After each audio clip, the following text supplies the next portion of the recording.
This is UMAR for IFL TV in association with MTK Global. With me is Mr. Willie Monroe Jr. How are you, sir? I'm well, and yourself?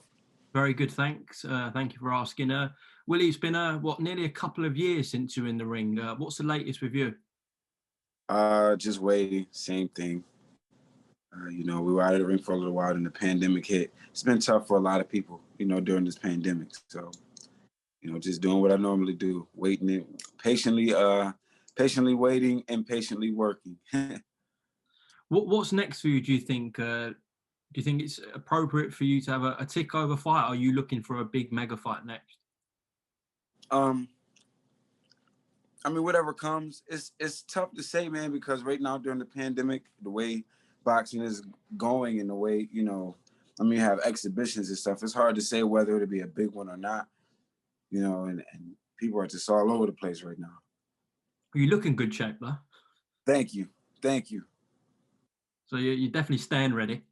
Yeah, staying ready, always. Willie, I got you on today because I saw some comments recently from yourself a couple of weeks about Chris Eubank Jr. That's a fight. It seems like you're demanding, Willie. Is that fair to say? Well, yeah, we were asking for that fight. We had asked for that fight before, But that fell by the wayside. Like, you guys know the story, but I'm sort of understanding it. Like, I get it why, it's a little tougher for me to get fights. So I'm just dealing with it. Why Chris Eubank Jr. in particular? He's definitely a name in the UK. He's fought Saunders like I fought Saunders. I think it's a nice crossroads fight for both of us. It puts both of us in if I was a fan looking from the outside in at the middleweight, super middleweight division, I would look at that as a crossroads fight. As whoever wins that fight, gets to take that next level up. Do you look at his last... Sorry, what was you saying? No, I'm saying, but it is what it is. Do you look at his last fight against Korobov? I know it was very short, but in that fight, Korobov started off really well before his shoulder went. Obviously, you're a southpaw as well. Right. So pretty awkward. Do you think Chris Eubank Jr. would suit your style?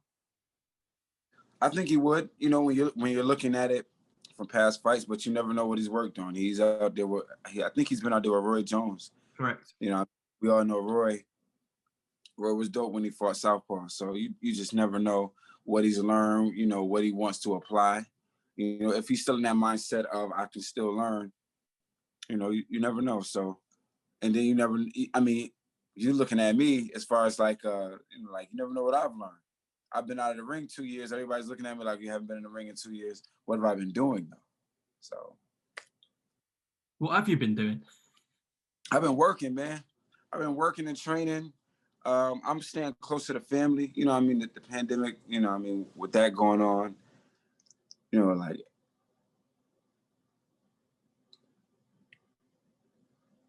I'm sorry, I got lost for a minute. That's all right.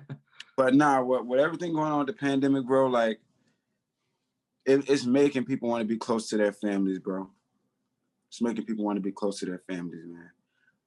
I just been training and staying close to the family, man. It's kind of scary to go out, A lot of things are on lockdown.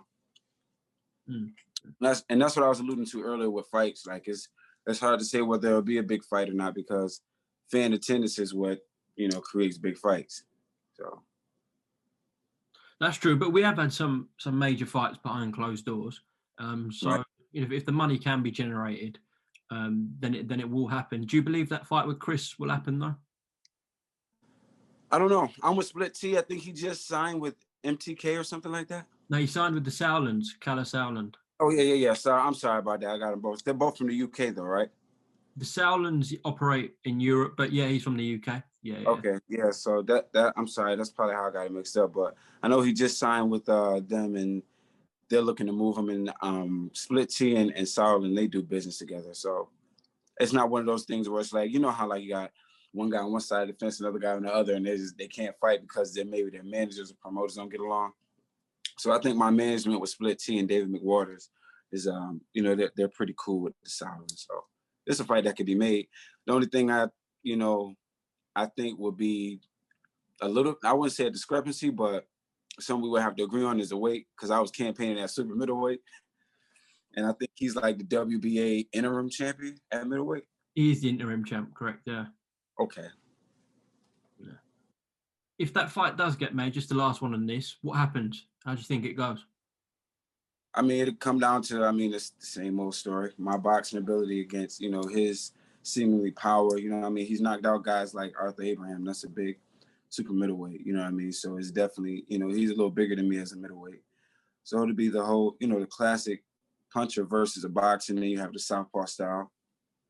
So it'll be one of those fights where whoever does what they do best that night. But you're fully confident you come away with a W? Yeah. You gotta be. Yeah. Is there a final message to Chris? No. Okay, fair enough. That's still a message in itself. When I asked for the fight, I sort of got blew off. So I was like, you know, we'll see what happens, you know? What other options do you think there are potentially at that weight category, at middleweight, even at super middleweight? What's out there for you? I think Murata was just moved to super. And that's another reason why I mentioned Chris, because super, he's right there at the interim. So that means the regular is vacant. There would be a regular. Murata. I thought Devrchenko would be a good fight, but you know, he recently was beat by Charper. I thought that would be a good fight. We wanted Matt Korobov, but I don't even know if he fights anymore after that shoulder injury with Chris Eubank. I haven't heard anything about Korobov since that fight, to be honest. Yeah. Those were a couple of the fights we were asking for. But like I said, this pandemic is like, it's thrown everything up in the roar, because gyms are closed, you know, guys have to leave, you know, where they normally train or with their normal team and train elsewhere. Like really, like I'm used to it because I trained out of a makeshift gym for a long time, but it's like really, you know, making boxing tough right now.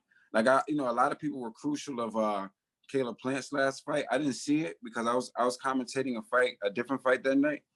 But coming off of with this whole pandemic and coming off of a little while of ring rust, man, you can't expect a guy to go out there and just be Superman. You know what I mean? Yeah, of course. We are heading towards a mega fight with one of your former opponents in Billy Joe Saunders. He's expected to box Canelo in May. How much of a chance do you give Billy Joe in that fight? I pretty much agree with Tyson Fury says. You know, Billy Joe Saunders is, you know, when you have crafty guys, or, you know, like defensive wizards, or, you know, guys who like to think of themselves as defensive wizards and they fight off the sharpness and, you know, skill, have to keep them busy. You know what I mean? Like, it's almost like when you look at like Lara, or like myself, or like Billy Joe Saunders, somebody who's more of a technical boxer, you'll see a lot of ring rust settle in when we're not busy. And then when we're very busy, you'll see we're on point. And Billy Joe Saunders is a very skilled fighter, very, you know, crafty, slick, counter puncher. A fighter like that, with tools like that, you have to be busy. And I kind of agree with what Tyson Fury was saying. You know, he needs to get busy. You know what I mean? But who knows? He may have been sparring this whole time. He may have had something up his sleeve, you know. He's a tricky guy, so you just never know. Of course, Canelo's had great momentum behind him, some brilliant wins. He's improving still as a fighter, as an athlete. But, you know, there's a wide consensus that believes at this present time, Billy Joe Saunders' style presents the greatest challenge to Canelo out of anyone in world boxing at the moment. And a lot of people in the UK believe, you know, are picking Billy, and he can pull off the upset. Right. What would you say his chances are in that? 50-50, 60-40? Right now, I would say 60-40 because, like Tyson Fury said, he hasn't been busy. You know, and that's what we alluded to earlier. I would say 60-40 for Canelo. You know what I mean? And it would be more of a 50-50 fight if he had he been busy. But like we said, the pandemic, nobody's really been busy. But we don't know what Billy's been doing. Like he could have been staying sharp in the UK, you know, low key, and we just don't know about it, which would have suited him, you know. But I think what Tyson Fury said had a lot of you know, potency to it. It's true. When you got a guy like that's very crafty, very slick, skillful, quick, you know, those type of fighters, we have to be busy. And Canelo's type slick. He's got some crafty moves too, but number one, he hasn't been busy, but he's been busier than Billy. And he's just probably such a bigger puncher too. So sometimes if if you're not that skilled or that crafty, you still hold that punch. You know what I mean? You can win a fight. I've seen it happen all the time. I've seen guys win 11 rounds and then get knocked out in 12. Well, there's a lot of people, like I said, there's a lot of people who look at that fight as an interesting one and give Billy a chance. But there's a lot of people I read online saying Canelo would wipe the floor with Billy and etc., especially the fans in America and Mexico. But Right. From what you're saying, if he has been keeping busy, and I know he's actually taking himself to Spain at the moment, he's locked away in camp for this fight. He's just focusing on training. Right. You see this as an interesting fight still and a competitive one? Yeah, no, very competitive and very interesting. Because I mean, with Billy's movement, and being able to, with Billy Joe Saunders' movement, being able to, make those quick little southpaw moves off the run. And then you look at Canelo when he fought Lara and Austin Trout, and you see those southpaw moves that gave him problems. If it's, if Billy Joe Saunders can be, real tricky and really get in his head, almost like he did with David Lemieux, I think he could, I think he could do well. We know about his speed, movement, southpaw skills. Of course, you learned that on the night against Billy Joe. Was there anything when you boxed him that really surprised you? Was there one thing that you didn't expect from Billy? Nah, wasn't nothing I didn't expect. I knew I was fighting, another tricky southpaw. Who had, edge and skills, and I knew exactly what I was getting. I knew exactly what I was getting into when I fought him.